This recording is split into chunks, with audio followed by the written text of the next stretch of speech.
On this week's Really Wild show, we're in Belize, looking at the second largest coral reef in the world. And it's been tough, hasn't it, Chris? I don't think I can handle the pace at this rate. I could easily expire. Howie's still kicking, though. He's been meeting a girl with a remarkable butterfly garden. And I find what most people never want to find in their bath. And on today's showdown, our teams are a right bunch of headbangers.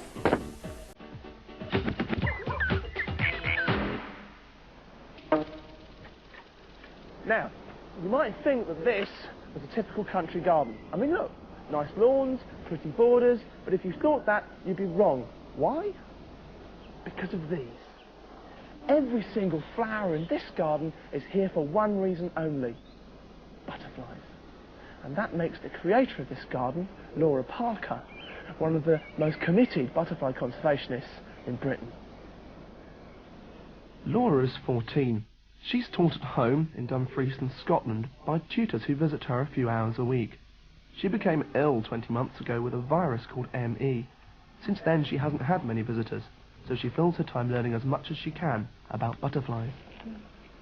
And her parents are her companions, whether it's taking her on butterfly spotting walks in nearby lanes, or planting flowers for her butterflies in the garden. As somebody who's not used to visitors, she made me feel very welcome. These are the first plants I sort of knew about. That's alyssum, and it's called nectar, and they drink that with a proboscis, which is their tongue. That's like the tongue, yeah, they unroll it. Yeah, and it's hollow. So it's more like a straw then, is it? Yeah, drinking straw's like. Okay. Then I planted some candy tuft, because the small tortoise really likes that. Right. And then this year I've planted lots of wildflowers just from seed. And you actually bought that as mixed wildflower seed, did you? For butterflies. Oh, you can get it for butterflies now? That's superb. Yeah. There's a peacock. And oh, right. Yeah, and I can see the pattern there. It's beautiful, isn't it? But Laura doesn't just help adult butterflies. She also cultivates some rather special plants for young caterpillars to feed on. I've left all this wild. Right. I can see that. Yeah. And here we have some nettles. Some people might say, why nettles? Come on. They're very important for the small tortoiseshell caterpillars. Yeah? The eggs are laid on the underside of the leaves, and so they can eat straight away. See, there's one just here. See the black spines in it? Yeah. They're to deter birds. They look pretty evil. Yeah.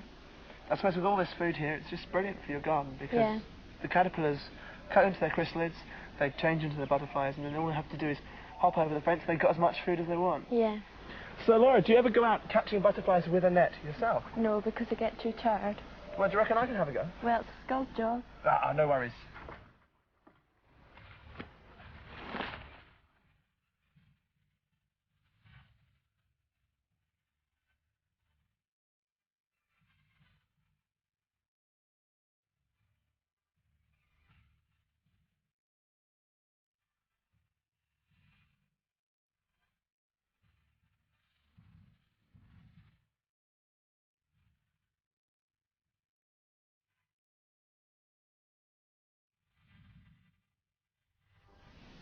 She was right, not a job for amateurs. Is there anything you'd really like to see? You know, is there any real rarity that could blow up here, perhaps? Swallowtail. And what's special about that? Well, it's only in the Norfolk Broads down in England. And there's only one person who looks after the rare and endangered swallowtail, and that's Marnie Hall. She came all the way up to Scotland from Norfolk Broads with a special treat for Laura. Marnie! Hi, Howie. Hello, Laura. What have you brought us? Well, I brought a big surprise. These are some of my swallowtails that I've been rearing, especially for a project we're doing for Butterfly Conservation and the National Trust to put swallowtails back into a site in the wild that they've been missing from for a long time. And so when somebody said that you really wanted to see one, I thought, you put your hand out. Oh, they're absolutely beautiful, aren't they? There you go. Aren't they absolutely wonderful? They don't really look British, do they? They look far too pretty to be... They do. ...to be British. So why did you particularly want to see a swallowtail, Laura? I think because they're so rare and you don't get them in your garden. No, we certainly don't, not unless you live in Norfolk. And it's funny that you've always wanted to see swallowtails, because when I was 10, it was the butterfly that that I've always wanted to see. They're beautiful. So we're really hoping that you'll come and see them in their natural habitat next year when you're feeling really well and fit. Yeah, that would So be nice. will you do that? Yeah. That's great.